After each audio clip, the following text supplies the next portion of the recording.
Oi, gente, eu sou a Isabela E eu sou a Letícia. e nós somos alunas do curso de Publicidade e Propaganda da Universidade FUMEC. Senta aí, porque precisamos conversar sobre Sociedade em Rede, proposta por Manuel Castells. A partir do fenômeno internet, Castells é doutor em Sociologia, professor nas áreas de Sociologia, Comunicação e Planejamento Urbano e Regional. Também pesquisador dos efeitos da informação sobre a economia, a cultura e a sociedade em geral. Principal analista da era da informação e das sociedades conectadas em rede, Sobra virou referência obrigatória nas discussões das transformações e reflexos sociais do final do século XX. Mas primeiro, galera, precisamos entender que a partir da invenção de uma série de tecnologias da informação, temos uma revolução tecnológica, e isso é fundamental para que o novo mundo tome forma, mundo tal qual o conhecemos hoje. Foi no cenário dos anos 60 e 70 que ocorreu muita instabilidade econômica. Viveu-se a crise do capitalismo e do estatismo. A crise do estatismo nada mais é do que os estados estarem endividados, em crise, com inflação, moeda fraca, muito desemprego. No caso, o Estado não consegue nem suprir necessidades básicas da população, como saúde e segurança. O Estado se torna fraco. E uma das soluções para o momento, ou que se vendeu como solução na época e se vende até hoje, é a privatização. É um fenômeno frequente nesse momento de crise, que também alterou significativamente o mundo do trabalho, porque diminuiu as vagas em órgãos públicos e o crescimento do mercado privado nas diversas áreas. Foi também a época do apogeu de movimentos culturais e sociais importantíssimos, como a Revolução Contracultural. Um avanço muito rápido e grande do capitalismo se deu ao longo do século, com muita revolução tecnológica que alterou o estilo de vida para sempre. O mundo estava em ebulição. Havia muita mudança acontecendo ao mesmo tempo.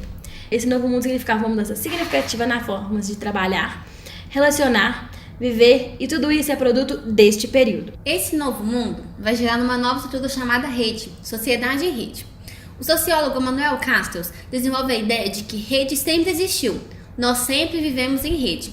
Uma característica nossa é a socialização e a criação dessas redes, principalmente em núcleos familiares. O que há é uma expansão do número de contatos e da forma da maneira como esses contatos se dão, com a possibilidade de uma interação virtual. O que altera as formas de comunicar e relacionar é a tecnologia, no caso, o dispositivo. Castells diz o seguinte: não é o conteúdo que importa, e sim o dispositivo. Afinal, é ele que altera as formas de sociabilidade, referência do mundo e o modo de imaginação. O aparelho, no caso, a invenção, já alterou completamente a forma de se comunicar, relacionar e a forma como as pessoas interagem com as imagens. E essa interferência é tão grande que vemos alterações inclusive sobre o corpo humano, e ao mesmo tempo se tem mudanças muito significativas no plano da cultura, da informação, da sociedade, inclusive questionamentos filosóficos que as pessoas tinham, mas não verbalizavam, ou não tinham porque não sabiam que podiam ter. Mudanças tão significativas estas que podemos exemplificar como essa tecnologia tem nos afetado de diversas formas. Trazemos um exemplo mais polêmico, mas não se prendam a amarras ou preconceitos.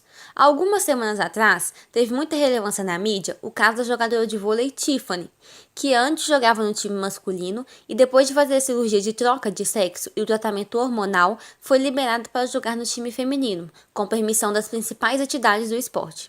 Mas, ainda assim, não tem o mesmo apoio de colegas de outros times. Elas afirmam que Tiffany tem favorecimento por ter mais força do que uma mulher normalmente teria. Nós não nos consideramos aptas a responder pelo assunto, mas alguns médicos que opinaram disseram que sim, ela tem favorecimento por seu corpo ter sido formado e se desenvolvido como o de um homem. Isso significa ossos maiores e músculos mais fortes, por assim dizer. Antes dessa tecnologia, nem seria possível discutir esse assunto, pois a cirurgia era precária. Mas, apesar de já termos esse avanço, vamos precisar que desfrutem de toda a tecnologia para conseguir provar se ela é simplesmente uma mulher com força ou se ela tem vantagens pelo fato de ter se desenvolvido em outro sexo. Com isso, temos a definição de sociedade em rede. No momento em que a sociedade, que sempre viveu em rede no caso, passa a viver em um tipo de rede muito maior e de características diferentes das anteriores, porque a sociedade passa a ser uma sociedade de interação virtual. E isso se dá pelas redes sociais, no caso, pela internet. A revolução da tecnologia da informação vai flexibilizar as relações humanas de um modo geral. Não é algo ruim. A questão é que se as pessoas estão preparadas ou não do ponto de vista da educação para fazer essa transição. Se a transição é proposta de uma forma muito violenta, de um modo muito rápido, é perigoso, porque pode ser que as pessoas não estejam devidamente preparadas. Logo, Letícia, nesse novo panorama se tem uma nova economia, que é a economia da informação, que no caso ela é global, e uma nova cultura, a cultura da virtualidade real. Aquilo que é virtual passa agora a ser real. Bela, o que condiciona a existência é os dispositivos, e dependendo de estar conectado ou não naquele momento, a vida mudou. No caso, então, Lê, a oposição não existe. Não tem mundo real e virtual não, galera.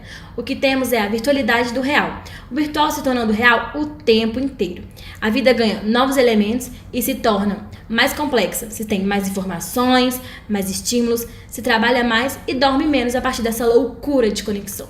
Portanto, Castells afirma que se trata de uma via de mão dupla. Ao mesmo tempo em que as tecnologias alteram o modo de vida dos homens, o modo como os homens vivenciam também as moldam. De acordo com seu ponto de vista, a inovação tecnológica condiciona e não determina os modos de viver e pensar da sociedade. Da mesma maneira que a sociedade condiciona o desenvolvimento da tecnologia, dependendo das aplicações e usos que faz dela. Então, por mais que a sociedade não determine a tecnologia, ela pode sufocar ou acelerar seu processo de desenvolvimento. Assim sendo, a tecnologia pode não determinar a evolução histórica e transformação social da sociedade, mas ela incorpora a capacidade de transformação das mesmas, bem como os usos que as sociedades decidem dar ao seu potencial tecnológico. Apesar de a tecnologia ser o condicionante e não determinante da sociedade, e que as transformações em curso da sociedade estão nos levando a uma nova estrutura social, a sociedade da comunicação é mediada pelas novas aparelhagens de informação. Castells refere-se à sociedade em rede caracterizada pela globalização das atividades econômicas, pela flexibilidade e instabilidade do emprego, pela cultura da virtualidade do real, construída a partir da mídia onipresente e pela transformação dos conceitos de espaço e tempo. Vale lembrar que essa sociedade em rede advém não apenas da revolução das tecnologias da informação, mas também da reestruturação do capitalismo. Pois é, Lê, mas agora eu acho que os nossos ouvintes devem estar se perguntando: por que a sociedade em rede surgiu? Então nós vamos explicar. A sociedade em rede surgiu pela queda do espaço do conhecimento analógico, e assim para dar voz para quem não tem voz. Criou-se então uma certa liberdade. Grupos que normalmente não teriam espaço nas mídias tradicionais e que conseguem ter oportunidades agora. Os desdobramentos sociais não têm fim. Cabe tudo. Nessa dimensão, é variada a oferta. Se terá indivíduos com informações e conhecimentos muito distintos. É tudo conhecimento, pois a internet democratiza o direito de falar sobre qualquer assunto. Exatamente, Lê. Inclusive, algumas pessoas vão dizer que nem todo conhecimento é válido, mas como Castells diz, é tudo conhecimento. Vivemos, então, em um período de transição entre o analógico e o digital, como já comentamos. E presenciamos várias crises, porque questões novas emergem, há muita coisa indefinida e um sentimento de insegurança, porque afinal é um período de testes. Bela. A partir de então, existe um desenvolvimento da rede social, tal qual articulada tecnologicamente, com ampliação considerável da capacidade de articular mentes, criar significados e contestar o poder a todo momento. Pois é, Lê, ao longo do século XX, a mídia foi percebida como um poder. Antes, ela não era tão poderosa assim. Ela se tornou uma instância não oficial e política, que tem o poder de formação de opinião, de disseminar valores, ideias e estimular comportamentos. Até por isso a gente pode citar como exemplo a propaganda que por muito tempo foi veiculada somente nas mídias poderosas. Bela, justamente por esse poder, a mídia ela é capaz de transmitir informação, de formar a opinião das pessoas. Então o papel da mídia é um papel que já está muito estendido ao público. Exatamente. Então, a capacidade de articulação, no caso a produção de significado e contestação ao poder que tem a rede social, culmina na demissão de comunicadores, pois a punição parte a partir de um comportamento que a rede significou como negativo e contestou publicamente, no caso, havendo mobilização social. O que está acontecendo, Bela, nunca tinha acontecido antes, ou sempre foi assim, porque ninguém nunca reclamou antes? Não sabemos. Pois é, mas o que Castells diz é que antes a sociedade não tinha essa plataforma de mobilização suficiente, capaz de gerar tanta repercussão. Aumenta sim xingamentos, preconceitos, falas homofóbicas, racismo, tudo isso. Mas Castells vê a possibilidade de uma rede de inclinação e esperança como algo positivo. Pois é, Lê, mas agora estou pensando. Você já se perguntou o que acontece com a rede social? Pois é, Bela. Vamos tentar explicar um pouco sobre isso. Quando se cria uma rede com um traço comum, que é a indignação, a indignação com abuso de poder, com violência, a insatisfação. Esse traço comum de indignação faz com que as pessoas muito diferentes se conectem entre si, sintam empatia pelo problema da outra. E isso é um foco em comum. E isso, Lê, além de muito novo na história da humanidade, com essa proporção que se tem, lógico, para Castells é muito interessante e positivo. Lógico que também ele acha que tem um ponto negativo, que como a gente já disse, é o fato que vão haver muito mais liberdade para se ter falas preconceituosas e cada um expor sua própria opinião. Mas ele diz que é positivo porque a indignação ganha um palanque nunca visto antes. E as pessoas se sentem de alguma forma até mais estimuladas a se indignarem, porque elas sabem que terão aliados. Justamente por saber que tem esses aliados, redes são criadas, redes de indignação, que afetam várias frentes, afetam a esfera da mídia, que antes tinha um poder inalcançável, mas hoje, com a sociedade em rede, ela tem um poder muito abalado sim. Dessa forma, essa indignação que foi gerada faz com que tenhamos compartilhamentos coletivos.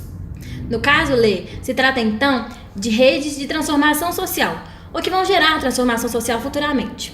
Temos o processo de formação dinâmica e valores voltados a valores sociais o tempo todo. As sociedades cada vez menos estáticas, com mudanças muito rápidas e relevantes acontecendo em períodos históricos muito curtos. Somos motivados pela rede de indignação e esperança. Então, Bela, justamente como consequência dessas redes de indignação, temos o exemplo de uma situação que foi o caso da figurinista da Rede Globo, a Sutonani, que acusou o ator José Maier de assédio sexual. Esse caso ganhou tanta repercussão que ela foi até convidada a dar uma entrevista à Folha de São Paulo, dentro de um caderno especial pertencente a um grupo de feministas, que conquistou seu espaço justamente na internet, sendo este o fator que viabilizou a entrevista da figurinista. Mas o que realmente dá credibilidade a ela não é o fato dela estar na Folha de São Paulo, mas sim uma rede de solidariedade criada por outras artistas da mesma emissora que começaram a usar uma camiseta com os dizeres: mexeu com uma, mexeu com todas, tirando fotos e postando-as em redes sociais, em sinal de solidariedade a Sutonani. Quando isso ocorre, o discurso dela está legitimado por colegas, por outras mulheres que trabalham no mesmo lugar e que de alguma forma interagiram com o mesmo homem. Então todos passam a pensar que a denúncia dela não é falsa, porque todo mundo falou a favor dela. Fica claro que é um movimento e que ela tem aliadas importantes. Recentemente, a Globo pensou em tirar o Maia da geladeira, mas houve um movimento imediato de artistas dizendo que com ele não contracenariam. Com isso, ele permanece afastado por um movimento dessas mulheres, um movimento proporcionado pela rede. Você começa a ter uma rede que dá credibilidade à denúncia e que amplifica essa denúncia em uma escala nunca vista antes. Numa era de massa e não da rede, o que teria acontecido era uma denúncia totalmente isolada da Sutonani. Talvez nem cairia na própria Folha de São Paulo. Ela teria feito uma denúncia imediatamente. Como eu não tenho uma capacidade pública de me solidarizar a ela, porque eu só podia me pronunciar por meio de massa, que no caso é totalmente blindado, a denúncia cairia no descrédito. O que está acontecendo na internet é isso. Mas também tem um porém. A internet é contraditória. Por um lado, dá condição material para a amplificação e para a criação da rede de pedófilos. Por outro lado, nunca antes esses abusadores estiveram tão expostos como agora. Expostos a serem denunciados, publicamente apontados, criticados e nomeados. E isso é uma coisa muito boa pra gente. Assim como Castells diz, é positivo. Bom, galera, convidamos a professora Viviane Loyola, da Universidade FUMEC, para ampliarmos a nossa discussão sobre as teorias do sociólogo Manuel Castells. Bom dia, Vivi, tudo bem? Bom dia. Primeiro, você pode falar para a gente como é que você percebe o Manuel Castells? Qual que é a sua percepção que você tem dele enquanto professora? É um sociólogo espanhol, cujas obras são obrigatórias hoje, né, a leitura, para entender as transformações ocorridas no final do século XX, com o surgimento das novas tecnologias da comunicação e da informação, com destaque para a própria internet. Então, o Castells é um sociólogo que hoje reside em Barcelona, mas teve a sua formação em Paris e já atuou também na Califórnia como professor visitante. E ele é muito produtivo, né? Ele já publicou vários livros. Um dos livros mais importantes dele é A Sociedade em Rede, que é o primeiro livro de uma trilogia em que ele vai discutir a era da informação. E mais recentemente ele publicou um outro livro também bastante comentado, em 2011, chamado Rede de Indignação e Esperança, em que ele comenta da perspectiva crítica social os eventos ocorridos em vários países do mundo, né, os eventos políticos, as manifestações ocorridas na Turquia, nos países árabes e no Brasil e outras partes do mundo. movimentos políticos de grande relevância e que levaram, né, milhões de pessoas às ruas no mundo inteiro. Então, o Castells tem um trabalho muito interessante em que ele desenvolve conceitos, né, e desenvolve um diagnóstico mesmo de época e de situação, que ele vai falar, por exemplo, da cultura da virtualidade real, que é um dos principais conceitos dele. É um conceito relevante em que ele vai estabelecer que as relações humanas cada vez mais se dão no ambiente virtual. Então você tem uma nova realidade de laços sociais mais fluidos, né? Caracterizados por essa dinâmica mesmo do próprio ambiente virtual. Ele desenvolve também uma série de ideias, né, e características ligadas ao conceito de capitalismo informacional, em que ele vai falar da flexibilização do mundo do trabalho, da perda significativa do poder dos sindicatos, né, ou desses movimentos sindicalizados, em que ele fala também de mudanças significativas na própria noção de poder, né, distribuição do poder, que a distribuição do poder estaria muito ligada à questão tecnológica. Então ele não acredita no fim da desigualdade a partir do desenvolvimento tecnológico, mas de uma nova forma de desigualdade muito pautada pela discrepância tecnológica entre nações e entre regiões de um mesmo país, né? Então, se você pensa no Brasil, por exemplo, você tem claramente uma centralidade da informação no eixo, né, na região sudeste e talvez um pouco na região sul. Na verdade, o que vai gerar uma hegemonia político-econômica dessas regiões é justamente a capacidade de gerar e compartilhar informação via aparatos, né, e dispositivos tecnológicos modernos. Então, se você tem a capacidade de desenvolver esses dispositivos, se você tem acesso a eles, então, com certeza, você tem uma economia mais pujante, você tem mais riqueza gerada. Então, a riqueza está muito condicionada pelo conhecimento, relacionada ao conhecimento. E, desse ponto de vista, é o conhecimento que vai determinar, né, as nações mais desenvolvidas, as regiões mais desenvolvidas, a partir da informação, né? Então, a moeda aí de troca, né, e a moeda que vale hoje, né, é o conhecimento e a informação. E essa moeda, ela não é repartida por todos da mesma forma, porque, enfim, a gente tem exclusão digital, a gente tem concentração de geração de tecnologia e outros aspectos, né? Mas dentro dessa sociedade da informação, ele vai falar muito dessa possibilidade, né, de acesso à informação nunca vista, né? Você tem um volume de informação produzido muito grande, embora eu tenha acabado de falar sobre exclusão digital, mas, né, proporcionalmente aumenta tanto a produção quanto o acesso à informação. Você tem a possibilidade de produção autoral do conteúdo, o que de certo modo descentraliza a mídia, né? Porque a mídia não fica dependendo apenas da produção dos meios de massa, porque você tem uma produção contínua das próprias pessoas, né? Uma produção autoral do conhecimento.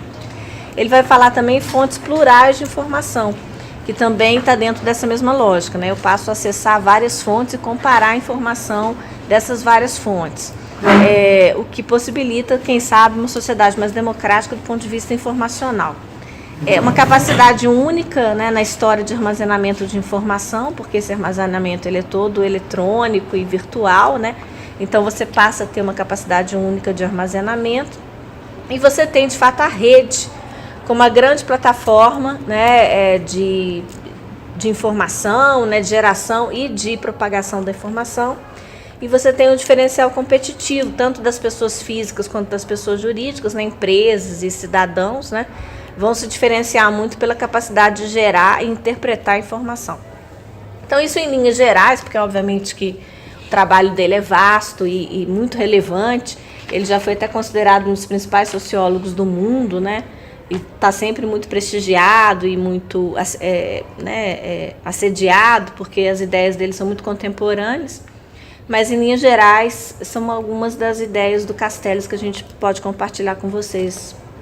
Bom, Vivi, enquanto pesquisadora publicitária, como você interpreta as redes de indignação e esperança na área da comunicação proposta por Castells? E queria também que você pudesse dar alguns exemplos de onde a gente pode ver isso. Eu queria falar então um pouco sobre, especificamente, um livro do Castells e um trabalho que ele publicou recente, que é o Rede de Indignação e Esperança. Nesse trabalho, ele se pergunta muito a respeito desses eventos ocorridos em várias partes do mundo, eventos políticos de grande relevância, como a Primavera Árabe e outros movimentos que aconteceram também na Espanha, em outros países da Europa, nos Estados Unidos e mais tardiamente no Brasil, na Argentina, né, na América do Sul. Movimentos populares de grande magnitude, né, onde a gente teve a possibilidade aí de ver manifestações com milhões de pessoas nas ruas, ocupando praças, movimentos sociais que há muito tempo não aconteciam, né, com essa força toda e principalmente nessa escala global. Então ele começou a se questionar por que nessa escala global? Por que tantos movimentos semelhantes ao mesmo tempo, né, ou numa mesma época, acontecendo em tantos lugares do mundo, lugares com características tão distintas.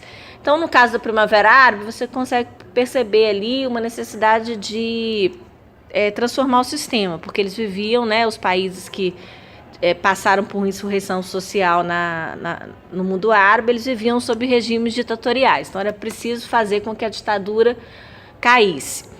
Mas não foi só isso, assim, ele percebeu que ali, né, nesse confronto, nesse conflito que tinha com a ditadura, havia um nível de insatisfação muito grande com as instituições políticas, o desejo de democracia, de liberdade e de questionamento de alguns valores e padrões, né, da política atual. Esse mesmo desejo de liberdade, essa mesma insatisfação se manifestou em vários outros lugares do mundo, né, que não viviam sob ditaduras, mas que se sentiam, né, onde as pessoas, né, o povo de modo geral, se sentia insatisfeito. Então ele detectou também que todos esses movimentos, eles tinham também como elo o fato de não serem movimentos partidários ou ideológicos, né, eram movimentos muito gerados por esse sentimento de insatisfação, de pessoas com ideologias diferentes ou sem ideologia nenhuma, ou que não eram necessariamente ligadas a nenhum partido político, mas que queriam se manifestar com relação a várias questões que as incomodavam. Inclusive no Brasil, né? Esse movimento maior que aconteceu no Brasil em 2013 não é um movimento partidário nesse sentido, você não via nas ruas bandeiras de partido, cores, né? Isso até veio acontecer no Brasil mais adiante, mas no movimento de 2013... o que você via ali era um movimento sem liderança, né? Você não conseguia saber exatamente quem tinha convocado a manifestação, como que ela tinha acontecido e quem eram aquelas pessoas que ali estavam. Então surpreendeu o mundo político, surpreendeu a mídia pela grandiosidade das manifestações, né? Se não me engano foram 1,5 milhão de pessoas na Cinelândia, no Rio de Janeiro, né? Numa sexta-feira à noite de junho, né? Então, isso foi uma data, né, um momento ali muito importante para perceber a força desse movimento, que era esse movimento difuso, que era marcado pela insatisfação, mas que não tinha liderança destacada, nem partido político comandando, e que tinha sido, de alguma forma, convocada pelas redes, né, pelas redes sociais. Tem até uma faixa, né, que circula em alguns lugares, em que as pessoas estão segurando uma faixa que diz somos a rede social, né? Então aquelas pessoas que estavam ali naquele momento em 2013 no Brasil, em outras manifestações ocorridas no mundo, como na Praça de Espanha, na Espanha, Praça Tahrir na Turquia, e até os movimentos ocorridos no mundo árabe, como no Egito, na Tunísia, etc., foram movimentos caracterizados por esse perfil jovem, por terem sido convocados pelas redes sociais, por terem, de certo modo, fugido ao controle, assim, as autoridades e o mundo político não esperavam um movimento dessa natureza, desse tamanho, e por se caracterizarem pela insatisfação. E desse ponto de vista ele vai falar do termo redes de indignação e esperança, né? Ou seja, é a rede social funcionando como um polo ali de insatisfação ou de verbalização dessa insatisfação, e de propagação, né, um rastilho de pólvora mesmo, né, uma viralização dessa insatisfação com a política, com a corrupção, com a falta de democracia, né, dentre outros aspectos associados, né, a esse cenário político. E essas redes de indignação e esperança a gente percebe também no fortalecimento de movimentos minoritários, né, vozes que nunca puderam se pronunciar, ou pelo menos não puderam se pronunciar com tanta força, né, e com tanta profundidade, tanta penetração como agora, e que se pronunciam na rede e conseguem dessa forma gerar movimentos inéditos, né? Como os movimentos, por exemplo, feministas, né? O que estão tentando resgatar um pouco dessa questão do lugar da mulher na sociedade, dos direitos da mulher. Então, esses movimentos como Chega de Assédio, né? Movimentos aí que denunciam abusos sexuais, movimentos que querem falar um pouco também da realidade da mulher, da violência que a mulher sofre. Então, esses movimentos todos são movimentos de grande relevância e repercussão e que, de certo modo, faz com que aquelas pessoas ali elas se sintam unidas numa mesma arena, né? Então, a arena pública, ela se amplifica, porque você tem a arena da internet como uma arena, um polo de discussão privilegiado, em que determinados temas que não tinham tanto destaque na sociedade, que estavam um pouco invisíveis, né, na grande mídia, e, enfim, até na própria política, esses temas começam, então, a serem bastante repercutidos pelas redes de indignação e esperança, né?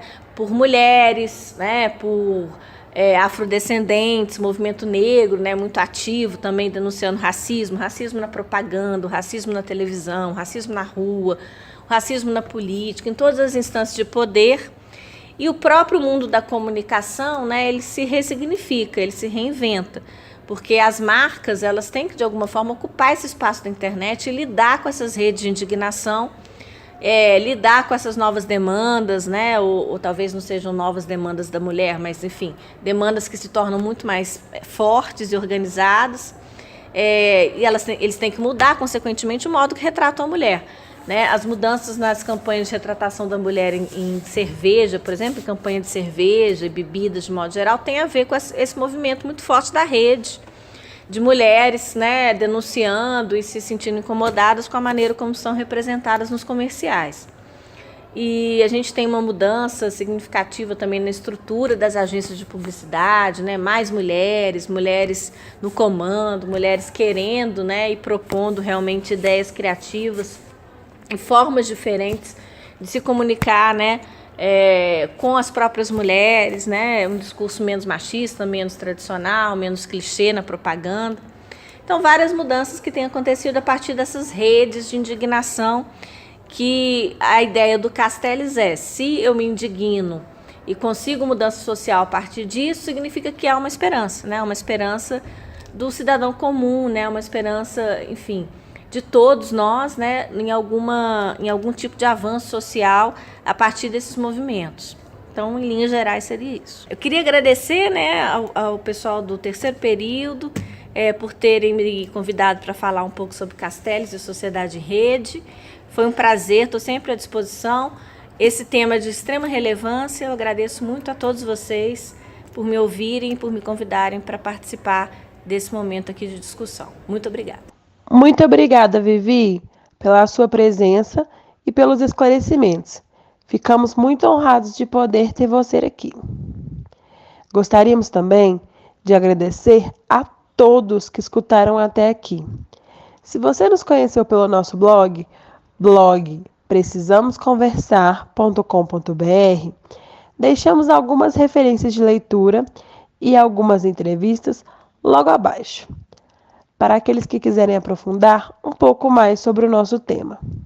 Mas caso você tenha achado o nosso canal do YouTube primeiro, essas mesmas referências de entrevistas com o próprio Manuel Castells e o link de acesso para textos de leitura estão na descrição do vídeo logo abaixo. Lembrando que adquirir conhecimento de forma analógica permite que você tenha um maior aprofundamento de conhecimento e entender assuntos importantes por meio do digital proporciona um entendimento superficial, por mais que ele pareça mais interessante nas telas. Nos vemos na próxima semana com mais discussões sobre teorias da comunicação. Nos vemos logo. Até mais. Beijo, galera.